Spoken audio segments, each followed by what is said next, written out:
이제 완연한 봄 날씨가 되었습니다. 제가 낮에 여기 아파트를 거슬러서 저쪽 블록으로 한번 걸어갔다가 온 일이 있는데 외투 걸치지 않고도 이복장 그대로 가도 굉장히 덥더라고요. 봄을 맞으면서 읽기 좋은 성경책이 있는데 저는 그것을 오늘 본문이 있는 이 아가라고 생각을 합니다. 이 아가는 사랑의 노래죠. 솔로몬이 지은 사랑의 노래. 영어로는 Song of Songs 그럽니다. 노래들 중에 노래다.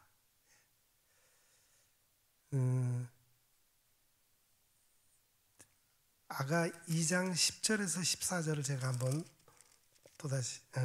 다시 그 부분을 한번 읽어볼게요. 얼마나 아름다운 노래인지 모르겠습니다. 2장 10절에서 나의 사랑하는 자가 내게 말하여 이르기를 나의 사랑 내 어여쁜 자야 일어나서 함께 가자. 겨울도 지나고 비도 그쳤고 지면에는 꽃이 피고 새가 노래할 때가 이르렀는데 비둘기의 소리가 우리 땅에 들리는구나. 무화과 나무에는 푸른 열매가 익었고 포도나무는 꽃을 피워 향기를 토하는구나. 나의 사랑 나의 어여쁜 자야 일어나서 함께 가자. 바위 틈 낭떠러지 은밀한 곳에 있는 나의 비둘기야 내가 내 얼굴을 보게 하라. 내 소리를 듣게 하라. 내 소리는 부드럽고 내 얼굴은 아름답구나.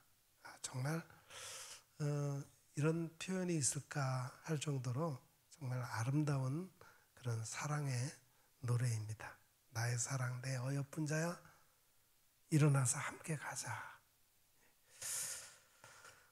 부족하지만 저는 인생과 목회의 선배로서 함께 동역하는 우리 부교육자들에게 이런저런 조언을 하기도 합니다. 특히 남자 교육자들에게는 이런 말을 가끔 해요. 부부 일심동체다. 그러므로 앞으로 목회할 때 아내를 제일 많이 사랑해야 된다. 목회자들은 목회의 절반 이상을 사모가 감당한다는 것을 알아야 합니다. 사모들이 자녀를 키우고 가사 일을 하느라 힘들고 피곤하다고 개인 경건 훈련과 기도 생활을 소홀히 하면 나중에 어려움을 겪을 수도 있습니다. 그러니 목회자는 당연히 해야 하고 사역을 함께 감당하는 사모들도 평소에 하늘의 보화를 부지런히 쌓아야 합니다. 저의 경우도 스스로 한계에 부딪혀서 낙심되고 공고할 때는 도리어 저희 사모가 주 안에서 강건해져서 저를 격려해 주기도 합니다. 다만 제가 좀 힘든 것이 있다면 아내가 남편인 제가 더 완벽하게 예수님을 닮기를 바라는 마음에 욕심을 낸다는 점이죠. 그래서 제가 그 아내의 기준에 못 미칠 때 제가 많이 힘든 경우가 좀 있습니다. 한 남자와 한 여자가 만나서 남편과 아내로 부부의 인연을 맺어 검은 머리에 파뿌리가 돋아나기까지 함께 살아가노라면은 애정을 넘어서 우정으로 승화되는 듯합니다. 이렇게 사랑의 동반자요 친구로 나이가 들어가는 것이 부부입니다. 그러나 모든 영원한 사랑의 동반자요 변함없는 친구가 되어주시는 분은 과연 누구이겠습니까? 오늘 솔로몬 왕과 술람미 여인의 사랑의 이야기를 다루고 있는 이 아가가 구약 성경에 포함되는 과정에서는 많은 논란이 있었다고 합니다. 크게 두 가지 이유 때문이에요. 첫째는 아가 전체를 통틀어서 하나님이라는 말이 한 번도 없다는 거예요. 성경인데 왜 하나님이라는 단어가 한 번도 안 들어가냐? 그게 어떻게 성경에 들어갈 수 있느냐? 그 그런 논란이 있었다는 거예요. 단지 여호와라는 이름이 아가서 8장 6절에 딱 한 번만 들어갑니다. 그러니 성도들의 신앙을 북돋우는 경건서적으로서는 적합하지 않다고 생각했던 것 같습니다.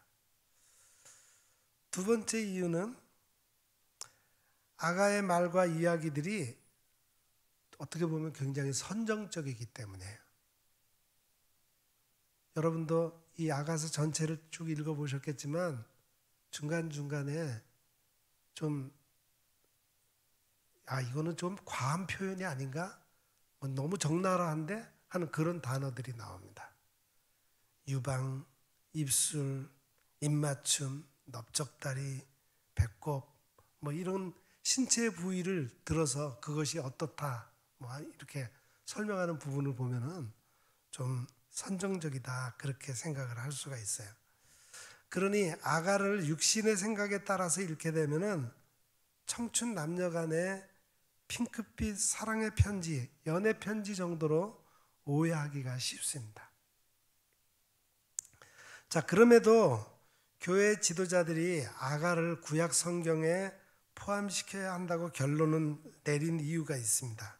그것은 이 아가가 솔로몬 왕과 술람미 여인의 사랑과 결혼 이야기를 통해 지혜와 평강의 왕이신 예수 그리스도와 한몸된 우리 성도의 사랑의 관계를 잘 묘사하고 있는 책이기 때문입니다.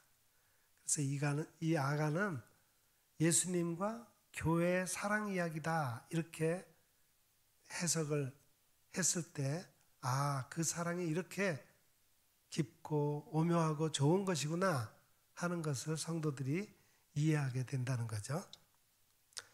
솔로몬은 당시 온 세상에 으뜸가는 왕 중의 왕이었습니다. 그래서 이방 왕들은 솔로몬과 평화조약을 맺기를 원했어요. 이 평화조약의 보증으로 솔로몬은 이방 여인들과 정략 결혼을 하게 되죠. 그 결과 이방 나라들에서 온 아리따운 여인 1000명이 왕을 둘러싸게 됩니다.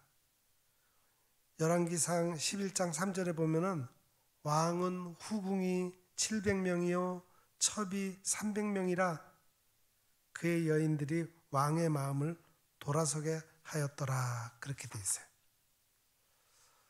통일 이스라엘 왕국은 이방 여인들과의 정략 결혼이라는 건 외교 정책을 통해서 부귀영화를 누렸지만 이방에서 들어온 우상 숭배로 점점 물들기 시작했습니다. 이 이방 여인들 1000명이 왕의 사랑을 독차지하고자 얼마나 서로 시기하며 질투하며 다투었겠습니까? 안 봐도 눈에 선하죠? 이것이 세상의 헛된 영광을 추구하며 시기 질투하는 세상 사람들의 모습인 것입니다. 또한 연약하고 미숙한 성도들의 모습이기도 합니다. 예전에 조선 인조대왕을 둘러싼 궁중 여인들의 암투를 그린 궁중잔혹사 꽃들의 전쟁이라고 하는 드라마가 방영된 적이 있었습니다. 이 드라마 포스터에 이런 문구가 적혀 있어요. 꽃의 향기가 흔들리면 여인들의 핏빛 전쟁이 시작됩니다. 후궁들 중에 뛰어난 미모를 자랑했던 소용조 씨가 왕의 총애를 얻어 세도를 부리고자 지독한 악녀가 되어간다는 그런 이야기입니다. 왕의 마음을 빼앗아 독차지하려는 여인이 왕 같은 권세, 부귀영화를 누렸기 때문입니다. 자, 그런데 솔로몬 왕의 마음을 독차지한 아가의 여주인공 술람미 여인은 왕궁에 사는 지체 높은 왕비나 후궁이 아니었어요. 술람미의 어머니는 이스라엘 북쪽 레바논의 왕실 소유 포도원 일을 맡아서 좋은 포도주를 만들어서 왕에게 상납하는 업무를 맡은 여종이었습니다. 어머니는 아들들과 딸 술람미와 함께 왕의 포도원을 돌보며 살았어요. 그런데 술람미의 오빠들은 포도원 농사 일은 거들지도 않고 착한 여동생에게 화만 내며 일을 시킵니다. 술람미는 오빠들의 구박에도 왕의 명을 받들어 묵묵히 충성스럽게 왕의 포도원 농사 일을 했습니다. 누가 있든 없든 항상 열심히 성실하게 일하다 보니까 그 고운 얼굴이 햇볕에 그을려서 거칠어집니다. 아가서 1장 5절부터 6절이 이 사실을 잘 설명해 줍니다. 예루살렘의 딸들아, 내가 비록 검으나 아름다우니 게달의 장막 같을지라도 솔로몬의 휘장과도 같구나. 내가 햇볕에 쬐어서 거무스름할지라도 흘겨보지 말 것은 내 어머니의 아들들이 나에게 노하여 포도원 지기로 삼았음이라. 어느 날 솔로몬 왕이 자기 소유의 왕실에서 관리하는 포도원들을 순방하게 됩니다.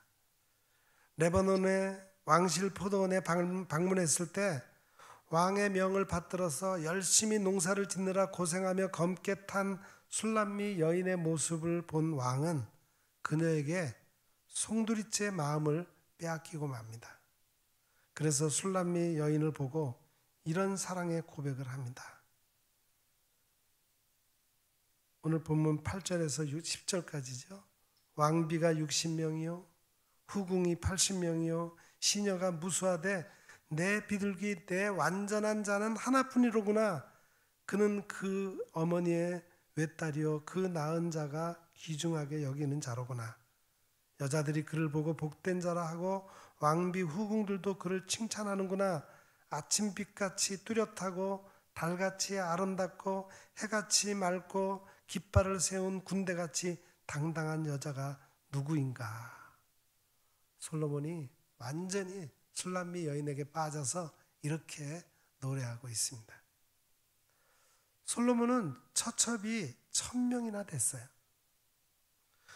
그래서 왕은 왕실과 나라의 안녕과 질서를 위해 자신을 둘러싼 이 많은 여인들을 왕비 또 후궁, 시녀, 궁녀죠. 이렇게 계층으로 구별을 했습니다.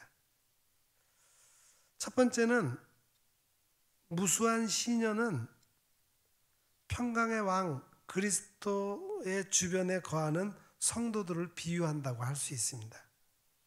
아직 왕과 하나 되는 교제의 기쁨을 체험하지 못한, 즉 그저 둘러리 궁녀들이라고 할 수 있을 거예요.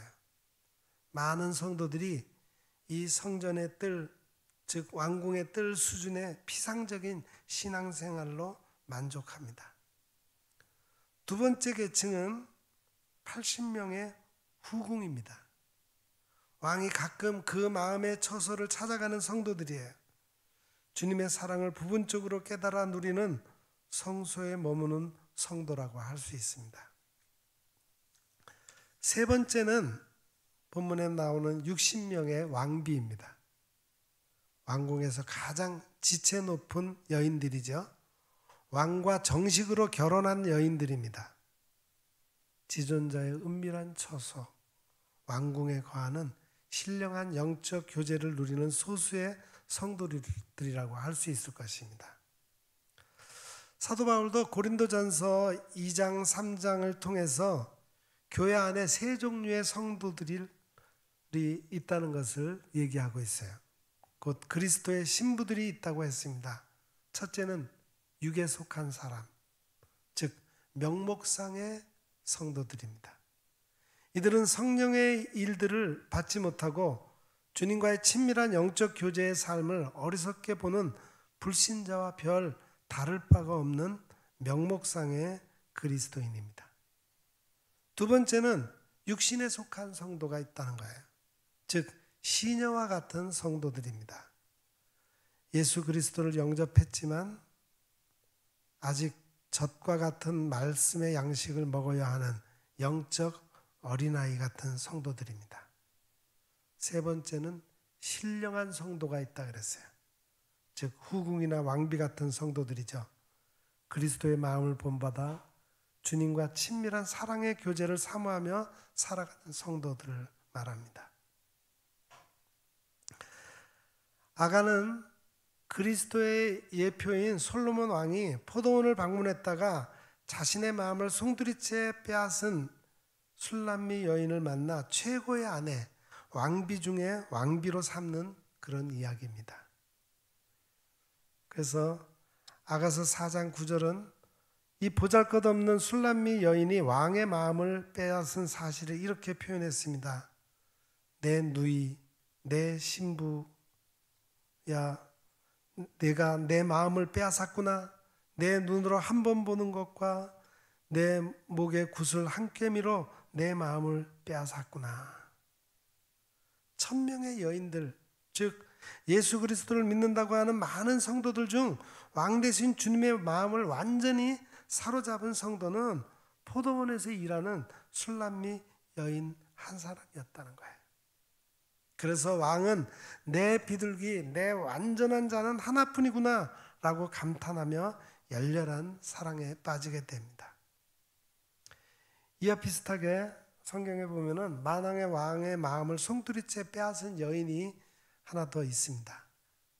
바로 에스터 왕비죠. 바사제국 아하수에로 황제의 왕비가 된 에스터가 하나님의 백성들을 구원하기 위해 3일을 금식한 후에 죽으면 죽으리라는 마음으로 왕의 보좌 앞으로 나아갔을 때 왕으로부터 이런 약속을 받게 됩니다. 왕후 에스터여, 그대의 소원이 무엇이며 요구가 무엇이냐? 내가 나라의 절반이라도 그대에게 주겠노라. 이렇게 얘기를 하죠. 만약에 우리의 주님을 향한 사랑이 왕비 에스더와 술람미 여인같이 그런 사랑이라면 하나님께서 우리를 어떻게 대우하실까요?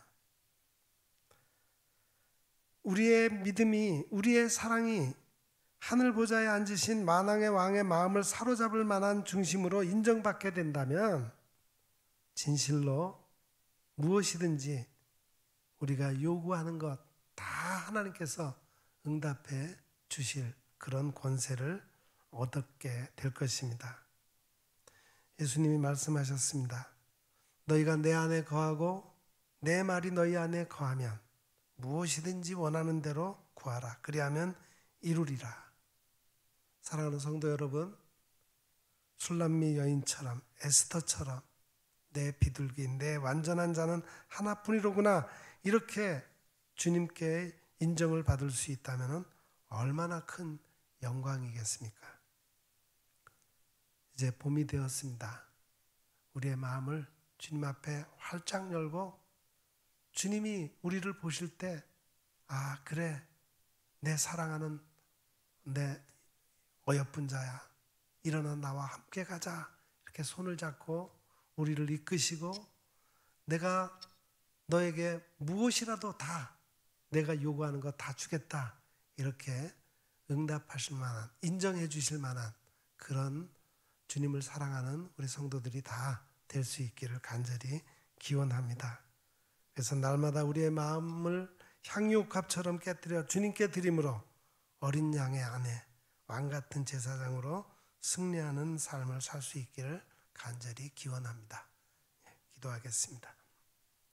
하나님 아버지, 우리가 하나님을 사랑하되 술람미 여인이 솔로몬을 사랑하듯이 조국을 위해 자기 목숨까지도 내놓고 왕에게 나아간 에스더처럼 사랑하게 하옵소서. 그 결과 하나님으로부터 내 완전한 자, 내 사랑하는 자로 인정받아 무엇을 기도하든지 모두 응답받을 수 있는 참 그리스도인이 되게 도와주옵소서. 예수님의 이름으로 간절히 기도드립니다. 아멘.